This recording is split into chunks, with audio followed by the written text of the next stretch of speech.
Gracias por la invitación y es verdad, es muy importante unirnos y unir fuerzas y poder presentarnos y darnos a conocer, ¿sí? Entre diócesis y así llegar a más estudiantes o más futuros estudiantes.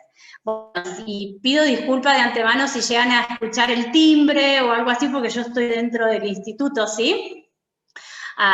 Paso del nivel primario al nivel superior, así que estoy en la sala de informática del instituto, pero seguramente van a tocar el timbre de salida del primario. Bueno, yo lo que preparé hoy es una disertación sobre las nuevas tecnologías, sobre las tecnologías presentes en la vida diaria, en la vida laboral, en la vida de los estudiantes. Digamos, es mi área, es en el área que trabajo hace casi 20 años, desde aquel primer window. Intentar ir uniéndoles un poco estas nuevas tecnologías o hacer referencia a estas nuevas tecnologías, de repente a veces cómo las estamos implementando o utilizando en el Instituto de Formación Docente, Profesorado de Matemáticas, de Lenguas o en nuestra tecnicatura, ¿sí? O cómo las utilizamos los docentes. Pero sobre todo, cómo las nuevas tecnologías hoy digamos, hoy nos presentan esta necesidad de cambio, ¿sí? Esta necesidad de que en forma vertiginosa tenemos que ir cambiando nuestras formas de trabajar, nuestras formas de estudiar, nuestras formas en la vida social, y que nos exigen diferentes competencias. Nos exigen hoy ser creativos, nos exigen utilizar más recursos y aplicaciones tecnológicas, y también nos exige esto de resolver situaciones problemáticas de diferentes maneras, con otros instrumentos, sobre todo el trabajo en equipo, que por ejemplo es lo que hoy estamos viendo acá, ¿sí? El trabajo entre equipos, entre diócesis, entre profesionales, entre estudiantes. Y para eso, básicamente, digamos, hablando de tecnologías, nosotros como formadores tenemos que saber diferenciar cuáles son las tecnologías, digamos, tradicionales, las tecnologías que siempre nos han acompañado en la institución académica o en nuestra vida diaria, y cuáles son las tecnologías digitales. Yo voy a trabajar y voy a disertar un poquito más sobre lo que son las tecnologías digitales y cómo estas impactan el hoy y cómo van a impactar en un futuro también. Pero hoy en día nosotros hacemos uso de cualquiera de estas tecnologías y nuestra vida se ve impactada, cambiada, y también pueden en momentos ser positivamente y en otros momentos tener algunas desventajas, pero en realidad nosotros nos vemos atravesados por las tecnologías y que estas atraviesan también la educación y atraviesan nuestra vida laboral o nuestra vida social. Voy a comenzar a compartirles una presentación. Perfecto. Bien, ahí se ve bien. Esta es mi PDF común, no la bajé como video, pero bueno, así como resumiendo, digamos un poquito de lo que le voy a hablar. El título es La sociedad del conocimiento, y en verdad hoy vivimos en una sociedad del conocimiento, en donde el profesor ha dejado de ser el único que imparte conocimiento dentro de un aula, dentro de un instituto de formación superior, en el secundario, en el primario, en el inicial. A muchos de los que somos docentes nos sorprendemos de entrar al aula, de comenzar a debatir un nuevo contenido y observar que quizás el niño allá del fondo levanta la mano y nos explica mucho más del tema del que nosotros vamos a comenzar o habíamos planificado para esa clase. Porque en esta sociedad del conocimiento, que como dije anteriormente, las tecnologías lo atraviesan, este niño quizás estuvo conectado a un canal de televisión, estuvo navegando en internet, o estuvo mirando algún video de una página tan común para los niños como el Paca Paca. Entonces, si eso le pasa a un niño y nos está pasando como docentes en el nivel primario inicial, con mucha más razón nos va a pasar en el nivel secundario o en el nivel superior. Entonces, Hoy el docente no es el único impartidor de conocimiento, ¿sí? Lo que hacemos los docentes es generar espacios para el aprender a aprender. Entonces, aquí es donde se encuentran modificados también la forma en que damos los contenidos, ¿sí? De nuestro diseño curricular, los contenidos que tenemos para desarrollar talleres, seminarios, asignaturas en el nivel superior. En el aprender a aprender trabajamos bajo diferentes formatos. Y todos estos formatos, hoy en la escuela, y estos formatos también en el mundo laboral, están atravesados por diferentes recursos digitales. Entonces, al comienzo decía, saber dividir las tecnologías duras, las tecnologías tangibles, de estas tecnologías digitales. Como tecnologías duras, uno puede llegar a usar el celular o va a querer ir cambiando su modelo de smartphone en el celular, la tablet, una notebook, una notebook, una netbook. Pero bien, ahí es donde nosotros consumimos en realidad una tecnología que es la que, no sé, adquisitivamente podemos llegar o es la que el mercado nos ofrece. ¿En dónde nosotros vamos a aprender a aprender? En las tecnologías digitales que nos presentan estos recursos. Y es empezar a discernir de qué forma voy a analizar y que voy a trabajar con una aplicación, con un software, cómo voy a hacer un trabajo desde casa o cómo voy a utilizar esta tecnología para impartir un conocimiento dentro del aula o cómo voy a utilizar estas tecnologías digitales hoy en el mundo laboral para que dentro del nivel superior, por ejemplo, podamos hacerlo lo más real posible y preparar a nuestros estudiantes para su futuro laboral. Entonces, TIC, hablamos de tecnologías de la información y de la comunicación. Y su influencia en lo social, digamos, abarcando todo esto que ya dije anteriormente. Bien, pasando a la segunda diapositiva. No se asusten, es mucho texto, pero es porque después se las voy a dejar, se las voy a poner a disponibilidad, la voy a mandar a esta presentación como para que la tengan. Entonces, de repente, como resumí mucho las diapositivas que vienen posteriores, en estas no quise acotar tanto el texto. No sé si se escucha bien, ¿vale? Si llega a ver algo en el chat, yo dejé de verlos. Está perfecto, se escucha perfecto y se ve perfecto. Bien, si surge alguna pregunta o algo, me detenés y no hay ningún problema. Dale. Bien, todo esto que dije anteriormente, que actualmente estamos viviendo una gran revolución de la información, ¿sí? Y en verdad no nos damos cuenta. Nos pasó el año pasado, en época de pandemia, muchos no habíamos usado el Zoom, otros no sabían lo que era una videollamada, una videoconferencia, era algo que parecía muy lejano para los centros educativos, inclusive para las mismas personas en su mundo laboral, y pasaron a ser cosa cotidiana, de algo de que si me pasas una URL de un Meet, de un Zoom, de un Team, yo voy a ingresar y voy a poder estar comunicándome en tiempo real. Cuando hace un par de años atrás, comunicarse en tiempo real con otra persona era algo como totalmente novedoso, como era algo como que, no sé si era que todos podíamos acceder a eso. Entonces, de repente también nos movemos en un mundo donde no siempre terminamos conociendo qué es lo que estamos consumiendo. Tenemos una vaga idea, hemos escuchado los medios informativos o en los medios de comunicación, o lo hemos leído, o en alguna publicidad que nos ha saltado como un emergente en alguna red social. Por ahí escuchamos diferentes terminologías referidas a tecnología, pero en realidad las consumimos sin preguntar tanto para qué son, de dónde vienen, qué se van a hacer, qué piensan los tecnólogos de estas tecnologías emergentes o estas tecnologías de hoy y de las cuales se hablan para un futuro no muy lejano. Entonces, a continuación, les voy a empezar a desarrollar ellas. A ver, para no quedarme y no perderme, voy a leer el segundo párrafo.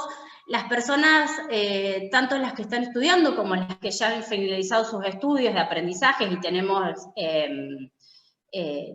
y ya estamos insertos en un mundo laboral, tenemos que cada vez ver más el funcionamiento de estas nuevas tecnologías. ¿Por qué? Porque realmente son las que abren el mercado laboral, ¿sí? Entonces, si yo estoy estudiando un profesorado de matemática, mi mercado laboral no va a ser solo de ser profesor de matemáticas, sino mi mercado laboral quizás el día de mañana esté para hacer, no sé, análisis de Big Data dentro de una empresa, estadísticas, analizar según nuestros consumidores cuál es el producto que más necesiten por estadística, que más necesiten o que más indaguen en nuestra página web. Entonces, ¿qué quiero decir con esto? Que no importa la carrera superior que yo vaya a elegir, todas están atravesadas por las tecnologías, unas más, otras menos, pero hoy esto no se escapa de ninguna de nuestras aulas y también de nuestro mundo laboral, porque es lo que se nos exige. Y también hoy se escucha mucho esto de que el mercado busca personas con conocimientos, pero si no se las forma, ¿sí? Si nosotros ya salimos de una educación superior formados mínimamente, teniendo un mínimo conocimiento de alguna de los recursos digitales más utilizados o más implementados, o cuáles son su significado o para qué sirven unos u otros, de repente va a ser mucho más fácil tener una inserción laboral, hablando de inserciones laborales, de oficinas, de empresas con automatización, de empresas de software, de trabajar desde casa para otros países, que es un poco lo que se vio hoy, este cambio tan grande que se está notando del año pasado de la pandemia hacia ahora, ¿sí? Tenemos un montón de chicos que hoy están haciendo home office desde su casa para otros países y para empresas internacionales, o inclusive para empresas de otras ciudades más grandes, en donde antes eso no se veía. Entonces también tenemos que ir preparándonos hacia esa realidad tecnológica desde nuestra formación superior, inclusive desde nuestra formación de secundaria. Bien. Bueno, en el mercado de hoy es un poco el compartir, el conocimiento se comparte, se habla de que si trabajamos en equipo, si trabajamos en equipo, si trabajamos no sé, a ver, no me está saliendo el compartir esto del conocimiento, en compartir estos aprendizajes. Por eso las empresas hoy nos preparan para sus oficios, nos preparan para su puesto laboral. Pero si nosotros ya venimos desde una formación teniendo un abanico de herramientas, teniendo un abanico de lo que son las diferentes tecnologías, cómo se clasifican, de repente va a ser mucho más fácil insertarnos en ese mundo, ¿sí? Inclusive también para nuestra vida cotidiana y el día a día. Vamos a comenzar. Bueno, el titulito que les puse a todas es las tecnologías y su influencia en la sociedad, y podemos hablar de... bien, la primera que les puse, que la imagen hace referencia, es la huella digital. La huella digital sería de repente el lector de huella digital de un celular, de una tablet, ¿sí? Los lectores de huellas digitales que podemos llegar a tener en algunas oficinas, en todo lo que es, digamos, todo lo que es edificios inteligentes, ¿sí? Pero sobre todo en las huellas digitales de lo táctil, ¿sí? De lo que yo tengo a mano, que es como la extensión de mi mano, que es el smartphone o el dispositivo. ¿Qué hay dentro de esta huella digital? Y se dice que es uno de los recursos tecnológicos que más va a crecer en los próximos años, porque está muy asociado a la seguridad, está muy asociado a lo personal y a lo seguro. Yo a mis estudiantes les hablo siempre de qué es lo que es tuyo muy personal y qué es lo único que te identifica como una persona única, el DNI, ¿sí? El DNI, o las personas que de repente hoy no tienen la lectoescritura o antiguamente seguían poniendo su huella digital. Pero es una tecnología vieja, ¿sí? Pero que hoy la transformamos en una tecnología digital, muy segura. Detrás de la huella digital podemos evitar la piratería, podemos evitar las copias ilegales, digamos, de documentación, los accesos, por ejemplo, a los bancos, los accesos a las cuentas bancarias online, a los bancos online y no los bancos solo físicos. Y detrás de esa huella no solo tener mi nombre, mi apellido y mi DNI, sino ser una persona con, digamos, detrás de esa huella tener toda mi información, que tiene que estar segura. Este mecanismo de huella digital, si bien es táctil, necesito apoyar mi dedo sobre el dispositivo, en realidad tiene todo un software de seguridad por detrás de ellos, que lo que va a hacer es asociar y es más, está actualmente muy asociada a la seguridad, ¿sí? A la protección de mis datos personales. También, de repente, para poder leer formularios online, de repente también para resguardar protección de empresas, ¿sí? Donde solo tienen permitido ciertos gerentes o ciertos estatus de las empresas para acceder a esa información más sensible. Bien, la huella digital es un recurso tecnológico digital que va a ir creciendo y cada vez nosotros los vamos a ir viendo más presentes dentro de los dispositivos que consumamos. Bien, pasamos al segundo, el cloud. Le vamos a decir que es la nube, ¿sí? Hablando un poquito de historia,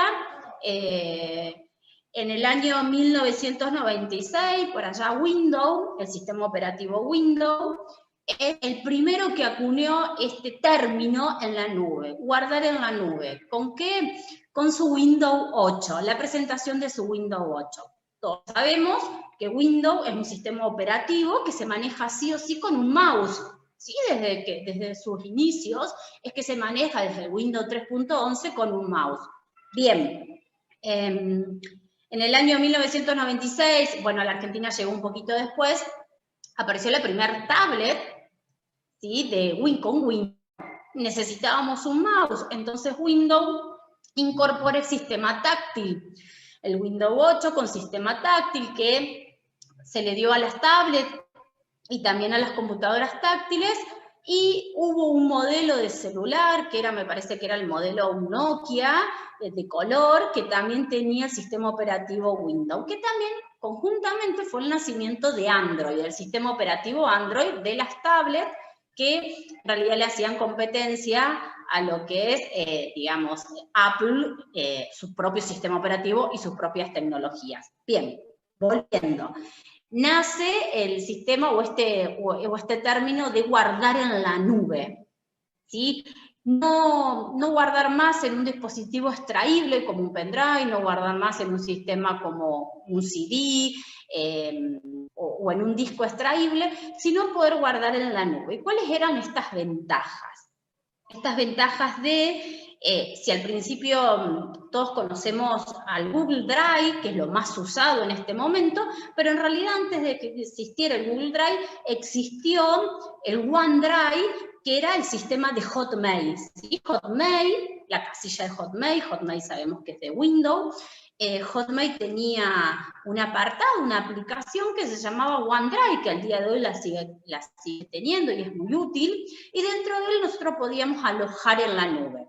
Luego de eso es que aparece el Google Drive o Google con todas sus aplicaciones y también empieza a trabajar y a alojar en el sistema de la nube.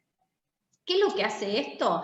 Que yo no necesite tanta tecnología física o no necesite tanta tecnología dura, adicional, y que empiece a usar aún más la tecnología digital.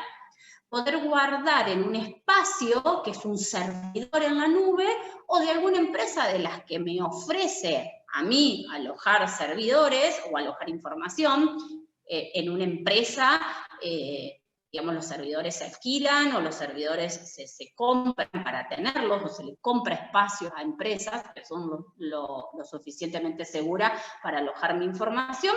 Otras empresas al día de hoy todavía siguen teniendo un poquito de miedo de esto de subir toda la información a la nube, por una cuestión de seguridad, pero nosotros lo hacemos. De hecho, cuando comenzamos a utilizar un celular, lo primero que nos pide es poner una cuenta de Gmail.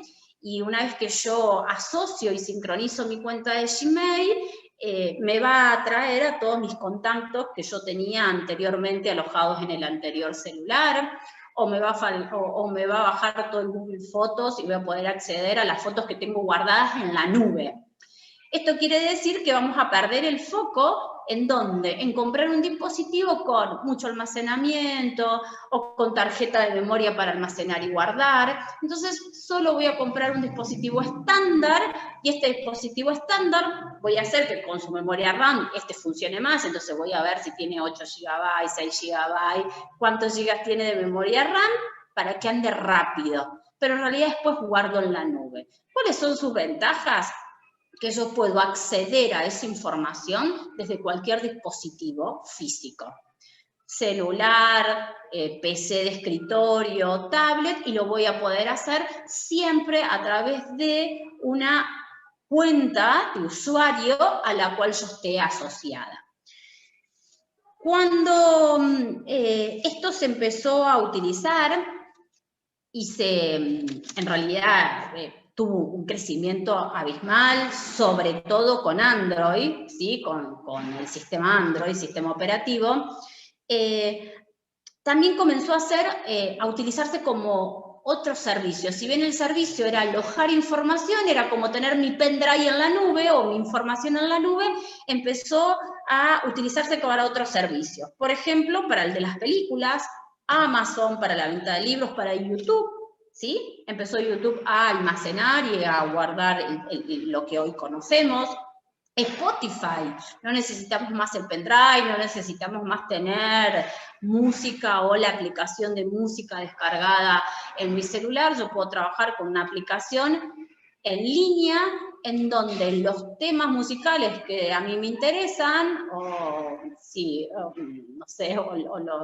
la playlist que yo quiera o que yo armé, está guardada en la nube. Y de hecho, detrás de esto hay todo un comercio, ¿sí? También tenemos que verle el lado empresarial y el lado comercial, y hay un comercio. De hecho, los cantantes, las bandas musicales, hoy alojan o guardan o sus temas producidos los ponen en Spotify para que nosotros podamos consumir. Lo mismo se hace con YouTube o con un montón de otras plataformas. De hecho, tenemos las plataformas, por ejemplo, de Netflix, o tenemos otras plataformas que tienen todas un rédito económico y un lado comercial, y es el lado del servicio, ¿sí? Los que venimos del lado de la tecnología y damos tecnología en primer año, enseñamos bienes y servicios. Perfecto. Aquí lo que tenemos es un servicio en línea o un servicio de los que podemos llamar hoy servicios digitales. Estas empresas lo que hacen es también juntar una base de datos, ¿sí? Hay toda una cuestión detrás también del correo electrónico, es una base de datos, y en el mundo digital básicamente nos movemos por bases de datos, ¿sí? El mundo comercial se mueve por bases de datos, ¿sí? Bases de datos de clientes, con gusto, de ahí es que recibimos los correos spam, de ahí es que recibimos de repente información de productos que estuvimos navegando quizás en la web y de repente yo en mi red social me sale una publicación de eso. Entonces están asociadas las bases de datos y también viene todo asociado también a la seguridad, al resguardo de la seguridad y a esto de también guardar en la nube. ¿Vale? ¿Alguna pregunta hasta acá? Vamos bien por ahora, vamos bien, pero tengo algunas, pero me parece que lo podemos dejar para el final. ¿Qué pensás? Bueno, sigo entonces. Sí. Bueno, ciberseguridad, lo voy a hacer un poco más, no sé si rápido, tampoco llevo el tiempo. Bien, la ciberseguridad y la información, esto es fundamental, lo enseñamos en el colegio desde el secundario, de hecho, todo lo hemos aprendido o por haber tenido algún inconveniente o ciberseguridad lo hemos aprendido de escuchar de repente de los medios de comunicación algún inconveniente, algún problema, o porque los bancos de repente nos dicen, cuide su seguridad, la contraseña no debe compartirse, o nos piden que renovemos las contraseñas periódicamente, algo que a muchos por ahí puede llegar hasta ofuscarnos un poco, pero en realidad necesitamos tener nuestras contraseñas seguras, combinadas, y no tengo que dejar una contraseña de por vida en sistemas tan sensibles como el banco, no sé, como por ejemplo en las tarjetas de crédito, sobre todo en lo que yo haga de tipo comercialización o compre, y que también haya una transacción de dinero. Entonces, la ciberseguridad es eso, es poder tener actualizado, es poder tener seguro, y yo controlar mi usuario, mi contraseña, y en los lugares en donde yo navego en Internet. Los bancos tienen software específico, y de hecho se crean software específicos para esto. Google también tiene, y Google, por decir el que más se usa, digamos, el más conocido por todos, y también porque ha sido en su momento muy innovador con respecto a esto, el tema de las contraseñas, los caracteres, la cantidad de caracteres, si yo necesito ponerle simbología, si necesito ponerle números, pero es porque detrás de la aplicación o del software que yo estoy usando para navegar o comprando, o de repente para hacer una consulta en mi tarjeta de crédito o en mi caja de ahorro, a lo que yo le estoy haciendo la consulta es un software. Ese software va a tener un sistema de ciberseguridad, pero que en realidad nosotros también tenemos que tener nuestro propio sistema de seguridad ante el uso de estos recursos. Por supuesto que la ciberseguridad viene acompañada de leyes en todos los países, ¿sí? Que también leyes nosotros tenemos en la Argentina, yo no recuerdo bien el número de la ley, pero en la Argentina nosotros tenemos un área específica nacional, la cual se ocupa de problemas de seguridad, y también tiene como sus diferentes apartados o sus diferentes subáreas, podríamos decirle, por ejemplo, de bullying, de ciberacoso, la de pornografía infantil, ¿sí? Todo esto, lo de la ciberseguridad, es importante saber que cada país cuenta, digamos, con una ley en donde nos exige a nosotros usuarios, ¿sí? Ocuparnos de este tema, ocuparme de mi cuenta, también ser responsable, y también como adultos, poder enseñarlo en la escuela y recordarlo permanentemente. Nadie está libre de repente de algún hackeo, o nadie está libre de repente de que entre comillas, me roben mi información por no tener mi computadora con un antivirus activado, o de repente no suministrando datos a páginas web que no sean totalmente seguras, ¿sí? Entonces también la ciberseguridad viene asociada a servir, digamos, a las páginas web que están colgadas y a los servidores que nosotros usamos, ¿sí? Por supuesto que siempre esto de la navegación de una página segura donde yo voy a colocar mis datos y toda mi información sensible. Asimismo, a los bancos y a las empresas es súper importante el software que ellos colocan para proteger nuestra seguridad y para protegerse ellos también, ¿sí? Está todo alojado, ellos tienen todos unos servidores especiales, y en los servidores especiales, por ahí, no sé, a lo mejor no lo dije en guardar en la nube o alojar en la nube, pero bueno, cuando hablamos del mundo digital y cuando hablamos del número de app, de sistemas en línea, de software en línea, siempre hablamos de servidores, ¿sí? O servidores físicos de las empresas físicas o servidores en la nube. Por supuesto que a las empresas, por ejemplo, bancarias, les mucho digamos, más redituable no tener problemas con sus clientes y tener servidores seguros y equipos preparados para esto. Por eso también nos van como siempre aconsejando cómo tendríamos que hacer. De hecho, nosotros lo vemos acá en la provincia de Córdoba, con el Banco Córdoba, que nos dicen que nunca nos van a pedir la contraseña por un mensajito de chat o por otros lados que no sean los oficiales, o que nunca no sé, una persona les va a llamar para proporcionar la información. Porque, como volviendo al comienzo, estas tecnologías nos han invadido, hemos ido aprendiendo sobre el uso, hemos ido aprendiendo sobre la propia práctica. Entonces, de repente, estos problemas de seguridad, y guardar en la nube, bueno, no importa, perdí una foto, si guardé en Google Foto, perdí una foto, pero bueno, no importa. Muy diferente es ya ir aprendiendo cada uno de su propia práctica la seguridad de lo que subo, o tener algún problema, digamos, económico, o tener algún problema por no tener la seguridad correspondiente o como la necesito. Bien, vamos a pasar a la próxima. Bueno, y acá sí, hay unas que son las que por ahí más me gustan a mí. La impresora 3D. Bien, la impresora 3D es un recurso tecnológico, ¿sí? Es un recurso tecnológico, no sé, supongo que a lo mejor han visto lo que es una impresora 3D, es digamos, como no es como una impresora común, es como, yo siempre le digo que es como una herramienta de taller, ¿sí? La vemos y es como una herramienta de taller.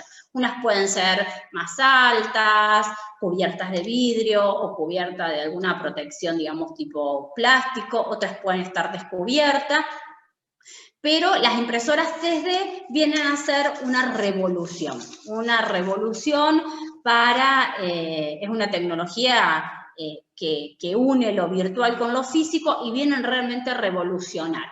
¿Se usan? Sí se usan. Hay muchas empresas que ya las están poniendo en práctica para crear sus propios objetos, pero se dice que en realidad van a ser del futuro próximo, ¿sí? Y se están apostando mucho más a los materiales con los que una impresora 3D puede construir o puede crear.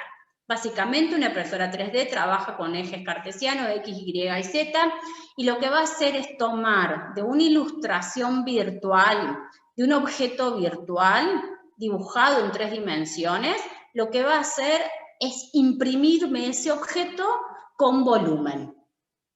Lo imprime a través de un material, ¿sí? El material hay muchísimos tipos de material, el más común es el PLA, es un material al tacto, digamos, rígido, al tacto, duro, pero cuando va pasando la impresora 3D, lo que hace en la boquilla es calentarse, más o menos arriba de 180 grados, y ese plástico o ese PLA, al calentarse, fundirse en 180 grados, va a ir dibujando sobre la cama de la impresora un objeto, y este objeto va a ser con volumen. ¿Por qué es innovador? Porque hasta acá podríamos decir, trabajamos en una empresa con matricería y también puedo conseguir, de hecho, muchísimos de los productos que consumimos nosotros son a través de matricería hechos en las fábricas. Lo bueno de la impresora 3D es que no tienen un costo que es tan alto y a lo que se apuesta es y que dicen que va a cambiar la economía del futuro, porque lo que se apuesta es que cada usuario puede imprimir sus objetos según sus necesidades. Y entonces en el mundo comercial, ¿qué es lo que va a cambiar? Ya no va a comprar o ya no voy a comprar objetos físicos, lo que puedo llegar a comprar son diseños. Entonces, el mundo económico va a pasar a ser un mundo de, digamos, de compra-venta de servicios, ¿sí? De repente, voy a hacer un ejemplo así como muy básico, pero bueno, o un ejemplo de repente de los que trabajamos nosotros en la Tecnicatura de Maquinarias y Herramientas Agropecuarias. Se nos rompe un soporte, este soporte es un brazo que toma la computadora de la sembradora, sí, de la sembradora o la computadora de repente que está en el tractor que me sostiene el GPS. y se me rompe el brazo, y yo voy a poder llamar a la empresa del tractor para que comprarme el repuesto para un nuevo brazo. Pero entre que me llegue el repuesto al nuevo brazo o de repente todo ese tiempo de pérdida, ¿dónde voy a poner la computadora para que se sostenga? Aparte que es un insumo súper importante, el GPS que yo voy a ir viendo, observando para hacer el recorrido y el trayecto. Entonces puedo tomar las medidas, diseñarlo en 3D, en cualquiera de los software, inclusive los chicos se ríen porque Windows, el último Windows, trae el Paint, que es el que todos conocemos para dibujar tradicionalmente desde el primario. Bueno, trae un Paint en 3D. Entonces me permite un objeto, dibujarlo en un plano y poder darle volumen y poder diseñarlo para luego enviarlo a una impresora e imprimirlo. Caso muy real que nos pasó, una fábrica, ustedes saben que nosotros acá en Isla Verde vivimos en una zona totalmente agropecuaria y que tenemos muchas empresas destinadas o dedicadas, ¿sí?, a las herramientas y a las maquinarias destinadas al campo.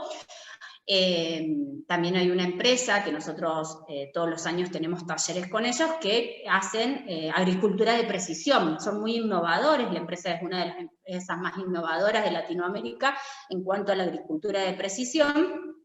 Ellos crearon, bueno, tienen sus sensores, su computadora, digamos, todo para la agricultura de precisión, pero cuando se lo quieren colocar a uno de los tractores, ellos no son fábrica de tractores, digamos, ellos solo hacen el equipamiento de la agricultura de precisión, necesitaban un brazo para sostener, digamos, la pequeña computadora que ellos diseñaban con sus plaquetas, la pequeña computadora que iba conectada al sensor trasero para la agricultura de precisión. Bien, entonces la empresa, en lugar de hacer una matricería y ir tantas veces a imprimirlo hasta ver cómo quedaba, con una impresora 3D crean sus propios brazos, que adaptan según el tractor o la maquinaria que tenga la persona que compra o adquiere su tecnología, ¿sí? O adquieren digamos, sus sensores y su computadora para la agricultura de precisión. Entonces, por eso las impresoras 3D nos hablan de un futuro muy prometedor. De hecho ya en China se están haciendo casas, es más, creo que también acá ya se ha aprobado un sistema de hacer casas en 3D con determinados formatos. Se está trabajando mucho en la arquitectura, de hecho ya hoy las maquetas o toda la matricería en una fábrica no se hace como se hacía hasta hace un tiempo atrás. Si tienen sus propias impresoras, lo pueden hacer con sus propias impresoras y cambiarlos, no tiene un costo que en realidad tendría que estar cuidándome cuántas veces voy a hacer una matricería, en realidad no. Se puede fabricar muchas veces, se puede cambiar, se puede adaptar y se puede ir trabajando sobre un aprendizaje real.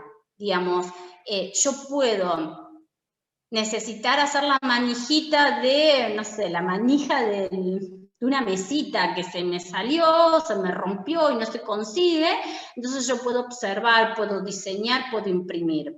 Y desde esa impresión, desde esa práctica directa, desde ese objeto tangible que yo tengo en la mano, que lo voy a probar, podría ver de hacer modificaciones o las adaptaciones necesarias y volver a imprimir para que funcione como la que se me rompió anteriormente o como la que yo deseo obtener.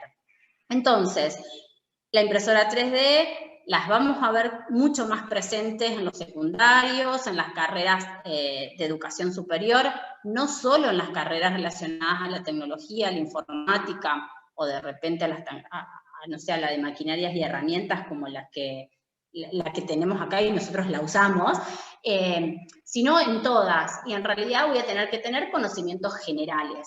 No es que necesito ser un diseñador industrial, pero sí, si tengo conocimientos, digamos, de diseño industrial, obviamente me va a ser mucho más fácil utilizarlo.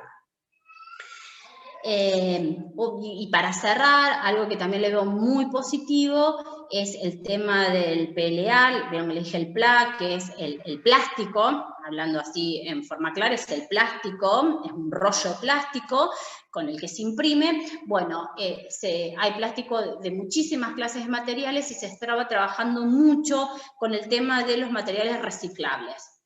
¿sí? De este plástico reciclable o este plástico que con el tiempo, según cuál, tenga una degradación natural y no sea contaminación o no produzca contaminación. Entonces ahí también le ponemos una arista positiva al trabajo de las impresoras 3D.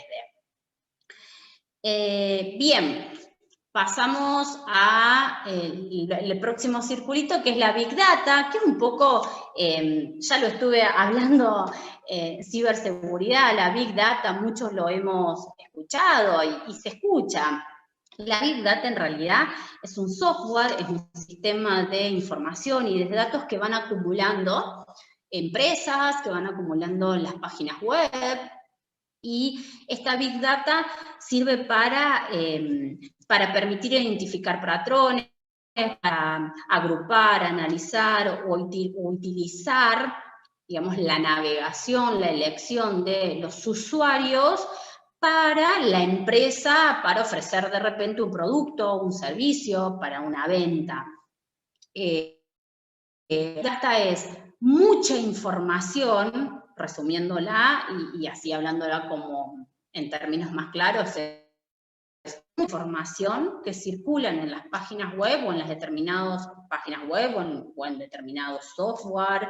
Es mucha información que después esta información lo que hace es que le permite a las empresas, me permitiría a las escuelas, hacer el análisis de esta información, hacer el análisis de repente decirles un formulario y hay, no sé, 2 millones de respuestas. Bien, ahí tenemos una gran base de datos, ¿sí? La Big Data es una gran base de datos. Y en donde se está viendo mucho y que se utiliza mucho, es en el marketing. ¿Sí? En el marketing es uno de los sectores donde más se utiliza esto de obtener mucha información de datos a través de la navegación o a través del uso de aplicaciones o las descargas de una aplicación o de un software, no sé, o de repente de las películas que vemos en Netflix, de la cantidad de usuarios que tienen. El otro día no saben si es por equivocación o Netflix lo hizo, digamos, con la intención de mostrar cuáles eran sus películas más vistas y cuál era su porcentaje. Digamos, todo eso lo tienen, digamos, una acumulación de datos, ¿sí? Esos datos, como dije al principio, nos van a permitir separarlos por usuarios, separarlos por características, permitir identificarlos según los patrones que me interese, agruparlos, analizarlos, utilizarlos para vendernos algún producto y para que nos llegue la publicidad en forma inmediata o me llegue siempre a mí la publicidad. Y esto es una, digamos, información entrelazada que está en la web, ¿sí? El sistema de la web es interconectado y estamos todos y la información entrelazada. Entonces, de repente, lo que buscamos en mi celular o busco, no sé, de repente para irme a vacacionar y, no sé, busco una determinada provincia, luego cuando estoy en mi red social esa información me va a ir llegando o me van a ir llegando ofertas. Ahí hubo una acumulación de datos donde yo soy utilizado en mis datos, mi navegación utilizada para las empresas para identificar mi patrón, por ejemplo, de búsqueda, identificar mis patrones de gusto, ¿sí? De repente, un ejemplo muy fácil es cuando nosotros observamos los spam o observamos los correos basuras que le llegan a un joven de 16 años, que no van a ser los mismos correos basuras que nos llegan a nosotros adultos de 40. Entonces ahí sí hay todo un seguimiento y está dividido por patrones, está dividido por gustos, está dividido por usuarios. Bien, pasamos a la próxima. No sé si los estoy aburriendo. Encima no los veo, quisiera verlos. A ver. No, está muy interesante la charla, estamos tomando todos nota. Bueno. Bueno, seguimos con la próxima. Inteligencia artificial. Bien, inteligencia artificial no es desconocido. La inteligencia artificial, muchos vamos a encontrar así con las dos palabritas, y si no, ustedes van a poder encontrar, digamos, con las dos iniciales, en muchos casos, en la web, si lo buscan para investigar, analizar o leer más, lo van a poder buscar y encontrar con las dos iniciales de las palabras. Es una tecnología, digamos, de mucho impacto, y se dice que lo mejor está por venir, que en realidad lo que tenemos ahora es como una prueba de lo que va a ser, ¿sí? De lo que va a ser en un futuro con esta clase de tecnologías. La inteligencia artificial, básicamente lo que hace es, darle inteligencia a un objeto, darle inteligencia a un software, a un objeto tecnológico duro, a un objeto tecnológico que no puede pensar por sí solo. Entonces la inteligencia artificial lo que hace es eso. De repente, cuando yo le digo a mi Android, ok Google, y me contesta y me dice qué es lo que busca, de hecho acabo de hacerlo y mi celular me está respondiendo, que es mi asistente, y me dice qué es lo que necesito para buscar música, información, una palabra, eso es inteligencia artificial. Si yo hago lo mismo con iPhone y le digo Siri, y Siri me va a responder. Es un software al cual se le pone mucha información. Y esta información se va sumando diariamente y según la experiencia que va teniendo, ok, Google, Siri, o el asistente de repente que también tiene, no sé, hoy los asistentes que hablamos en línea, con algunas determinadas tarjetas, o los bancos, que nos responden en línea, es darle a un objeto inteligencia. Esta inteligencia la van a ir adquiriendo, ¿cómo? Según la práctica. Cuanto más es usado, más inteligente se está convirtiendo. Cuanto más es usado, y una aplicación que yo la uso de repente para, no sé, para una determinada tarjeta de crédito, entonces todos los clientes van a empezar a interactuar con este asistente.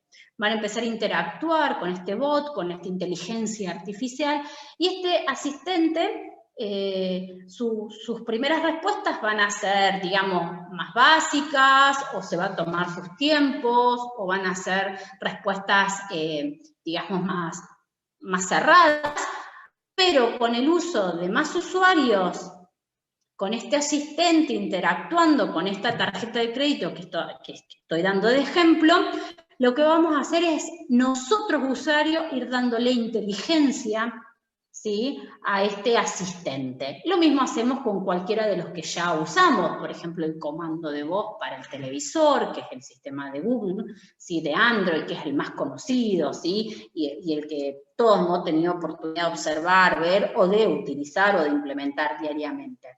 Entonces, la inteligencia artificial básicamente es lo que hace, es eso. Hace bastante había leído un artículo que decía qué más seguro es si un asistente médico o un doctor. Bien, y ahí volvemos a entrar en algo que mencioné al comienzo, las ventajas y desventajas. Las tecnologías las son usadas e implementadas por usuarios. Los usuarios somos nosotros, ¿sí? Ninguna tecnología puede usarse por sí sola. Lo que sí gana un asistente médico, un robot médico, no sé, un celular destinado a la medicina, es que yo a este asistente le puedo meter muchísimo conocimiento a través de la lectura de libros, a través de disertaciones de médicos, a través de, de todo lo que sea del mundo de la medicina, se graba, o se graban, es una forma común de decir, porque lo haríamos así nosotros, le grabaríamos, le pondríamos mucha información y se terminaría transformando en un asistente con una inteligencia artificial, porque no es humano, pero quizás por mucho más superior de lo que podría ser de un solo médico o un solo especialista, ¿sí?, que un ser humano. Entonces, de repente, ahí vemos las ventajas y las desventajas.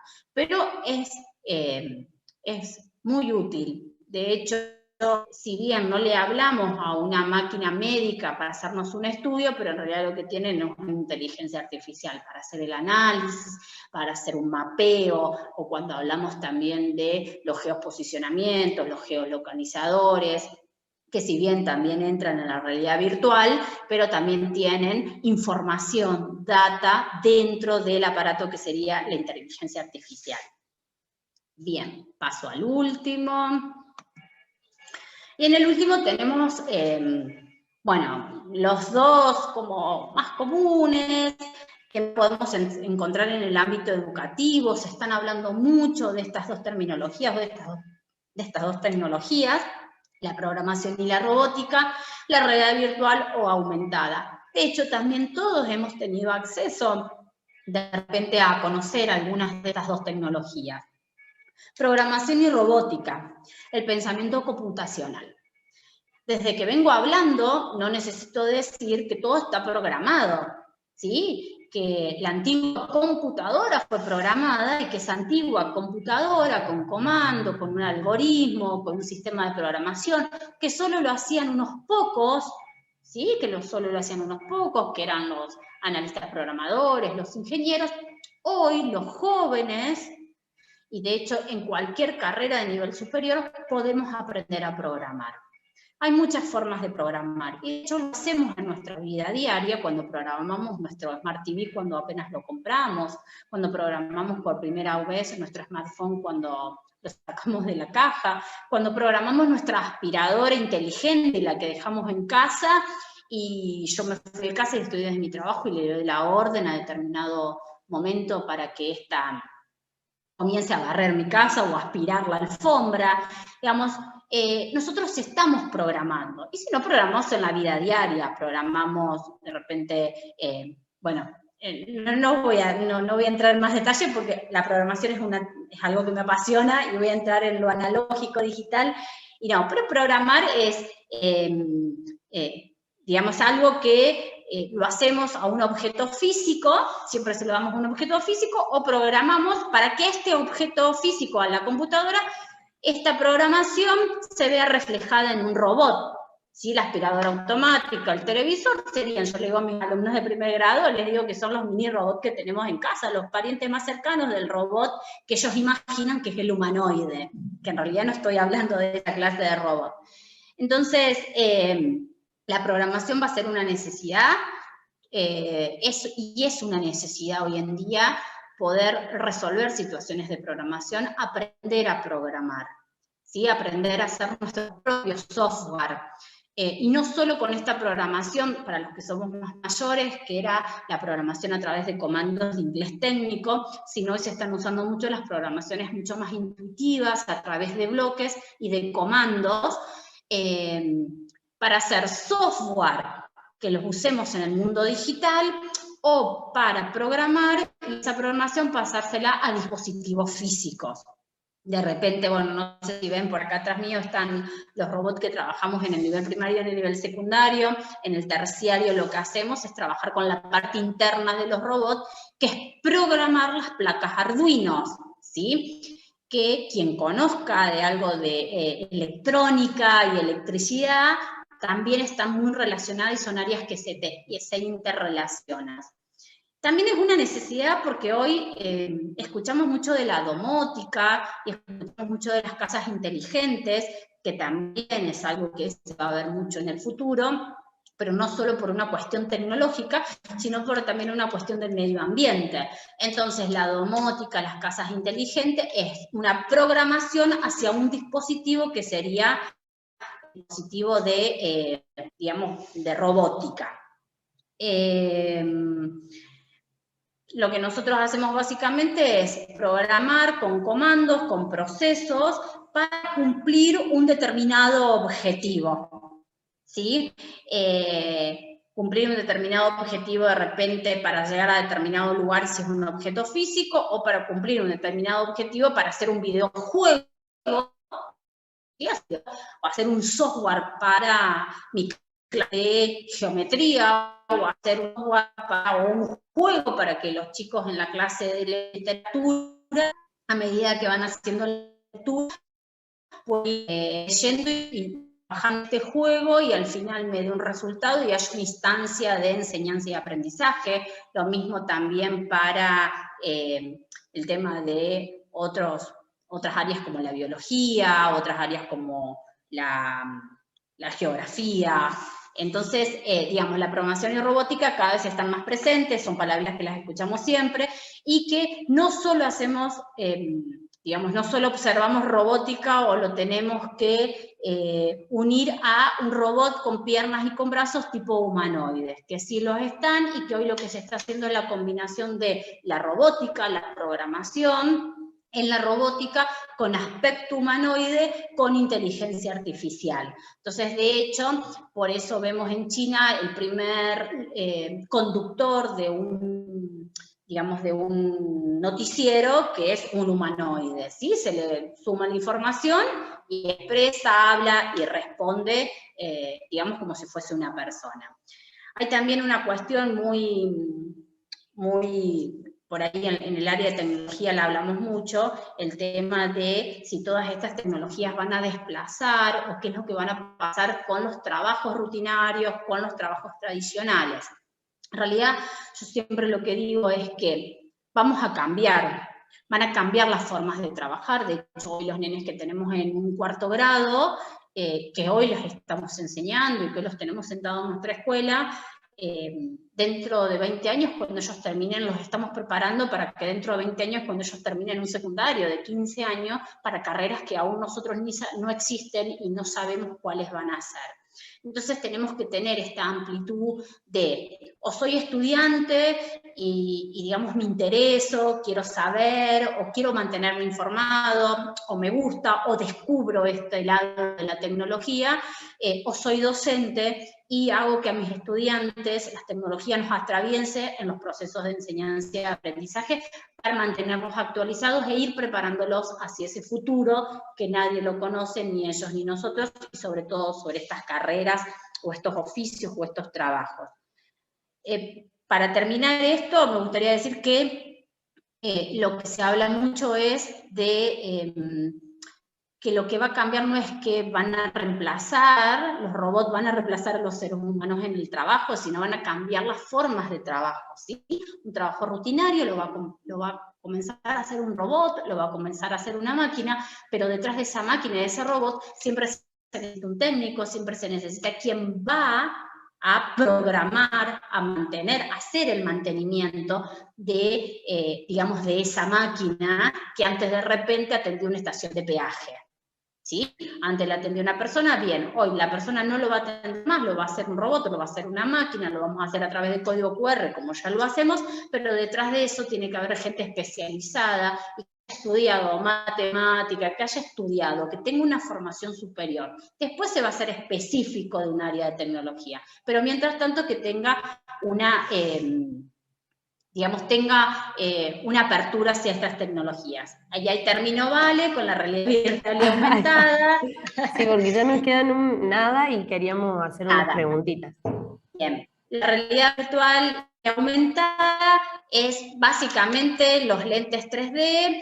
La realidad virtual es esta realidad que es virtual, dentro de un mundo digital, ¿sí? Dentro de una película, dentro del cine, a través de los lentes, de las gafas, donde podemos poner no sé, un juego de un tren y podemos ir dentro del tren y simular que estamos con las sensaciones de que estamos en esa situación, pero es virtual, no es real.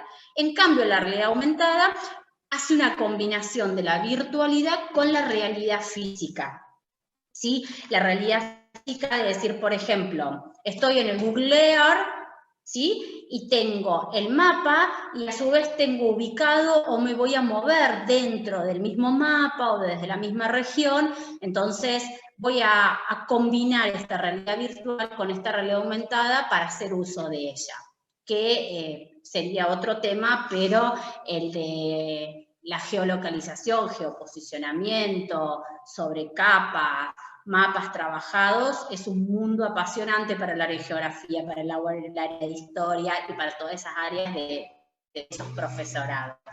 Lo podrían trabajar súper bien. Bueno, me quedó una diapositiva, pero después cuando les paso el material la van a poder leer. Lo que hacen las tecnologías más relevantes para transformar lo digital y el presente, ¿sí? Y vamos hacia el camino de una revolución industrial 4.0. De hecho, hoy ya no tenemos gente que martilla para armar un auto, sino tenemos los brazos robóticos y la gente que maneja esos brazos robóticos para el armado de un auto, para el armado de una maquinaria. Entonces, bueno, es una sociedad que nos tenemos que ir preparando para esta revolución industrial, y esta revolución industrial básicamente va a estar por la formación que cada uno y cómo se vaya preparando en el oficio, en las tecnicaturas, en los profesorados, y en los profesorados para aún más responsabilidad, porque es preparar a nuestros jóvenes del secundario o del primario. Así que, bueno, muchas gracias. No, gracias a vos.